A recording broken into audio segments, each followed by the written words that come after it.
हुकूमत की जानिब से बता दिया गया है कि 9 मई के हवाले से किसी किस्म का जुडिशल कमीशन नहीं बनाया जाएगा। अच्छा, मैं हैरान हूँ। जुडिशल कमीशन का मकसद तो ये इंक्वायरी जो करना होता है, यानी अगर सारा कुछ पहले दे दिया तो इंक्वायरी क्या कर रही है? ये तो बेवकूफ़ बना रहे हैं। जहाँ तक 9 मई और 26 नवंबर है, उसका अदालतों से कोई ताल्लुक नहीं होता।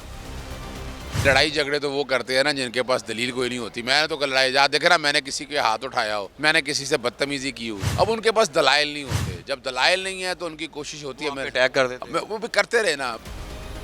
पाकिस्तान तहरीके इंसाफ ने या इमरान खान साहब ने ना तुर्क का पता खेल दिया है और उन्होंने इनको बैकफुट पे कर दिया है। जो ये कहते थे ना, पूरी दुनिया में बता रहे थे हमसे मुज़ाकरात नहीं कर रहे, केस खत्म कराने का तो नहीं कहा ना, तमाम केसों में रिहाई का तो नहीं कहा ना, सिर्फ सियासी कैदियों के हवाले से रिहाई मांगी है।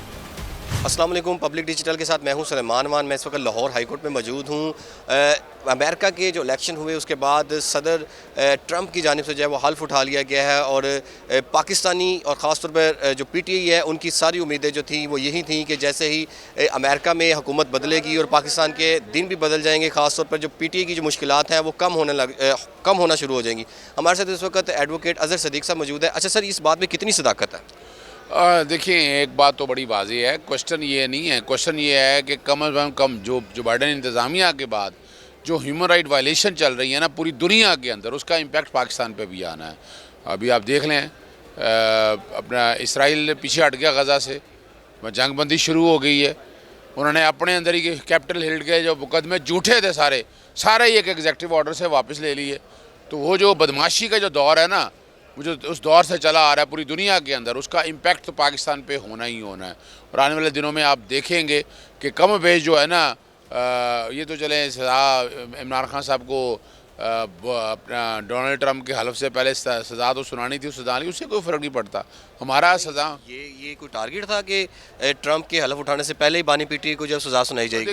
देखिए, आप को इंसिडेंट्स कह लें, जो भी हालात कह लें, वरना तो देखें ना, ये तो 23 दिसंबर को फैसला सुनाना चाहिए था, नहीं सुनाया 23 दिसंबर को फैसला। अच्छा, मुज़ाकरात भी तो दूसरी तरफ जा रहे हैं। हुकूमत की जानिब से बता दिया गया है कि 9 मई के हवाले से किसी किस्म का जुडिशल कमीशन नहीं बनाया जाएगा, जबकि 26 नवंबर है उसके ऊपर बनाने पर गौर किया जाएगा जब पीटीआई वाले जो हैं वो तमाम लोगों का डाटा जो है वो फराहम करते हैं। अच्छा, मैं हैरान हूँ। जुडिशल कमीशन का मकसद तो ये इंक्वायरी जो करना होता है, यानी अगर सारा कुछ पहले दे दिया तो इंक्वायरी क्या कर रही है? ये तो बेवकूफ़ बना रहे हैं। जहाँ तक 9 मई और 26 नवंबर है, उसका अदालतों से कोई ताल्लुक नहीं होता, क्योंकि जो इंक्वायरी रिपोर्ट आती है वो एविडेंस के तौर पर यूज़ नहीं हो सकती है। तो ये भी जो गलत फहमी है ना, मैंने वैसे तजवीज़ इसमें किया है कि वफाकी हुकूमत को, वज़ीर आज़म को बाकायदा एक पाकिस्तान तहरीक इंसाफ के दोनों का जुडिशल कमीशन की एक तहरीरी दरख्वास्त दे दी जाए Pakistan commission of inquiry act के तहत, और उसके बाद अगर ये नहीं मानते तो अदालतों में भी आया जा सकता है। नहीं, इस तरह के काम तो आप करते रहते हैं, तो आप कर लें फिर।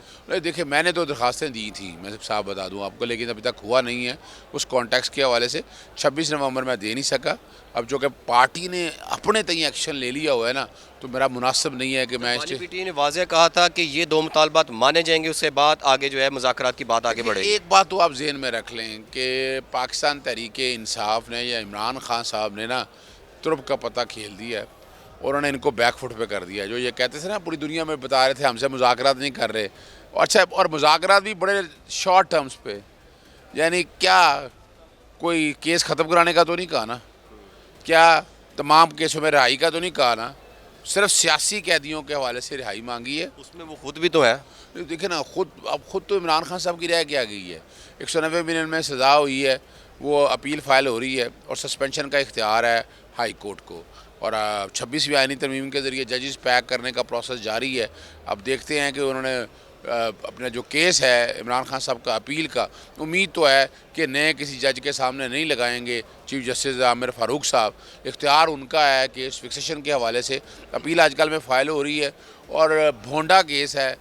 पाकिस्तानी तारीख में मैं नैब के करप्शन केसेस देख रहे थे, पहला केस ऐसा मैंने देखा है कि जिसमें जुर्माना जितनी करप्शन हुई उसके मुताबिक नहीं हुआ। इसका मतलब क्या है कि भाई वो जो नैब का कॉन्सेप्ट है ना, वॉलंटरी रिटर्न का, प्ली बार्गेन का, फिर सज़ा का, तो वॉलंटरी पैसा तो पाकिस्तान आ गया, हालांकि वो पैसा स्टेट ऑफ पाकिस्तान का पैसा नहीं था, हम चले मान भी लें। उन्होंने कहा जी रिश्वत की मद में ही जगह ली गई। नहीं, देखिए, क्वेश्चन ये नहीं है ना, ट्रस्टी है, केयर टेकर है। देखिए ना, वो बात अगर तो ली होती ज़ात के तौर पर, इमरान खान साहब ने अपना घर महल बना लिया होता, एवन फील्ड की तर्ज के ऊपर, हाइड पार्क की तर्ज के ऊपर, सिरे महल की तर्ज के ऊपर अपने घर बना ली होते, गाड़ियाँ ले ली होती तो फिर तो था।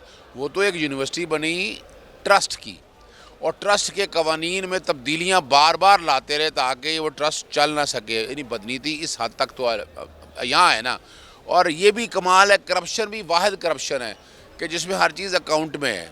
यानी कैसे हर चीज़ जो है ना अकाउंट के ज़रिए गई, हर चीज़ का रिकॉर्ड मौजूद है, ज़मीन ओपनली हर जगह दस्तखत मौजूद है। कबीना की मंजूरी भी, देखें कबीना की मंजूरी में वो फैसल वाडा ने पहले कह दिया था कि मैंने खान साहब को आगाह कर दिया था, इस पे आपको सजा होगी। वो देखें कैसे पता चल जाता? देखें वो एस्टैब्लिशमेंट की ज़ुबान बोलते हैं, लेकिन मैं बता दूं कबीना ने टाइम था आप पे भी ये इल्जामात लगाए जाते थे, देखिए वो आप लगते रहे, एस्टेब्लिशमेंट के बंदे हैं, देखें वो लगते रहे इल्ज़ाम। इस तरीके से चलते थे क्या? अब तो खुद ही तारीख बता रही है ना कि मैं कहाँ खड़ा हूँ। क्या आप भी तो बदल गए होंगे शायद? नहीं, तारीख बता रही है खुद क्या है क्या नहीं है हालात है। देखिए एक बात तो ज़हन में रखिएगा, काबीना के सामने मामला गया था एनडीए का, नॉन डिस्क्लोजर एग्रीमेंट के हवाले से, और काबीना ने मंजूरी दे दी हुई है। तो अगर इतना डर और खौफ किस बात की है? क्या अब ऐसी पर्ची है उसके अंदर से निकाल के दिखा दें? भाई वहाँ तक पैसा है मलक रियाज का, मलक रियाज फ्रेमवर्क एग्रीमेंट के तहत एनसीए के साथ पैसा पाकिस्तान वापस ले आया। क्या पाकिस्तान में उसके ख़िलाफ़ कोई केस था मनी लॉन्ड्रिंग का, कोई करप्शन का केस था? इमरान खान के ख़िलाफ़ तो ना, यहाँ तो जो भी हालात है ना कोई केस इमरान खान के ख़िलाफ़ था ना मलिक रियाज के ख़िलाफ़ था। बताइएगा, इसका मतलब ये आप कहना ये चाह रहे हैं कि जो बाइडन चले गए हैं, ट्रंप आ गए हैं, तो जो है हालात चेंज होते नज़र आएंगे।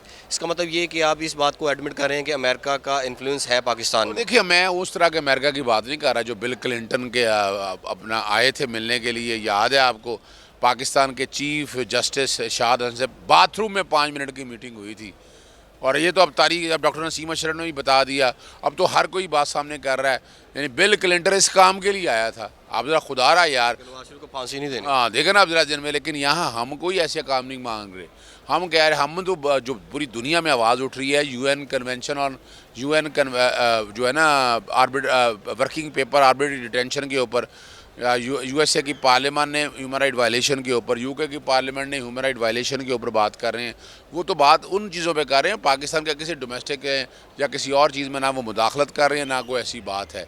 तो ये तो याद रखिएगा। कितनी उम्मीद है आपको कि अब हालात चेंज होने वाले हैं? देखिए एक तो बात बता दूं कि सुप्रीम कोर्ट में मामला जो है ना अब खुल के सामने आना शुरू हो जाएंगे। आप देख लीजिएगा आने वाले दिनों में, आज ही देख लें सुप्रीम कोर्ट में डिवाइड आ गई, सुप्रीम कोर्ट को तकसीम करने की कोशिश की गई।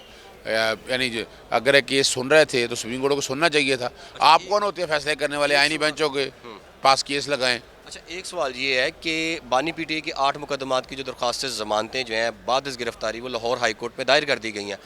आप लॉयर हैं, बीइंग अ लॉयर आपको इस बात का आइडिया है या कानून में ये है कि जो बाद इस गिरफ्तारी हैं दरख्वास्तें वो गैर मुअय्यना मुद्दत के लिए मुलतवी कर दी जाती हैं? बिल्कुल ऐसा नहीं है। और ये ऐसा क्यों हो रहा है? देखिए मैं अब बुनियादी तौर पर वजह यही है कि ये केसेस दरखास्तें लगनी चाहिए। Chief justice Lahore high court साहिबा को ये दरखास्तें लगानी चाहिए, और चूँकि इसमें तमाम केसों में ज़मानतें हो चुकी हैं इमरान खान की, और इसमें एविडेंस भी कोई नहीं है, ना कोई ऐसा रिकॉर्ड मौजूद है जो ये साबित कर सके, जो ये सजेस्ट कर सके कि जनाब अपना इमरान खान के ख़िलाफ़ कोई केस है।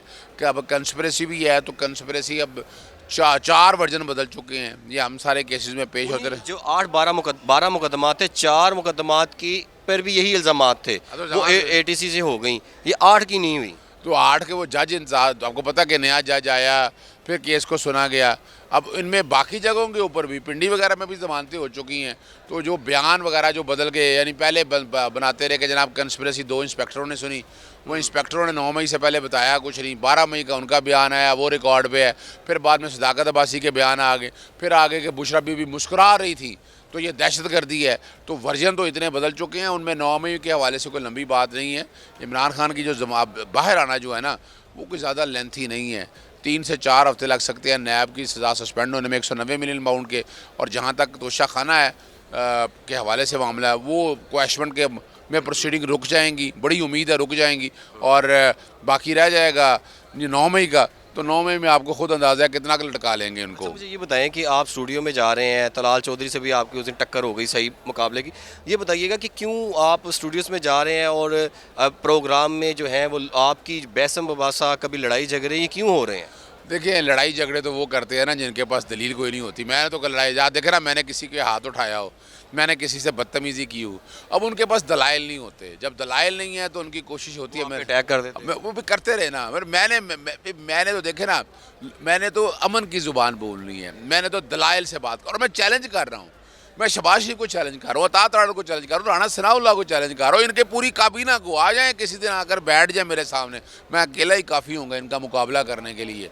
वो गुंडे शुंडे जितने लाने हैं वो भी ले आइएगा, अगर मारना मुरना होगा मार खाने के लिए भी तैयार बैठा हूँगा, लेकिन ज़ुबान से बात होगी, ये याद रखिएगा। अगर करना है तो आ जाए, ज़्यादा अच्छा है। ज़रा आप चैलेंज मुनाजरा के चैलेंज बिल्कुल मुनाजरा के किस चैलेंज चीज़ का? भाई आ जाए सारे इशूज़ के ऊपर। नहीं, सारे इश्यूज के ऊपर, सारे के issues- कारकर्दगी के ऊपर। कारकर्दगी तो जीरो है यार, कारकर्दगी क्या बात कर रहे हैं, क्या कारकर्दगी है? वो किसान टिकटॉक- कार्ड, हर चीज़, ये सारे मेरा घर मेरे, ये सारे ये जितने भी है ना इमरान खान के मंसूबे थे, उनको अपना प्लेटें बदल के ये सारा कुछ करके वो है क्या? क्वेश्चन ये है कि आम आदमी खुश है, नहीं खुश है। आप डिबेट का कहाँ कह रहे हैं? किसी चैनल के थ्रू आप कर जहाँ मर्जी आए जनाब, ओपन चैलेंज है। ओपन चैलेंज है इनको, ओपन चैलेंज है, जहाँ मर्जी जिस वक्त मर्जी, वेन्यू उनकी मर्जी का, हर जगह उनकी मर्जी में मैं आने के लिए तैयार हूँ, लेकिन पब्लिक होगा और लाइव चलेगा सारा ये।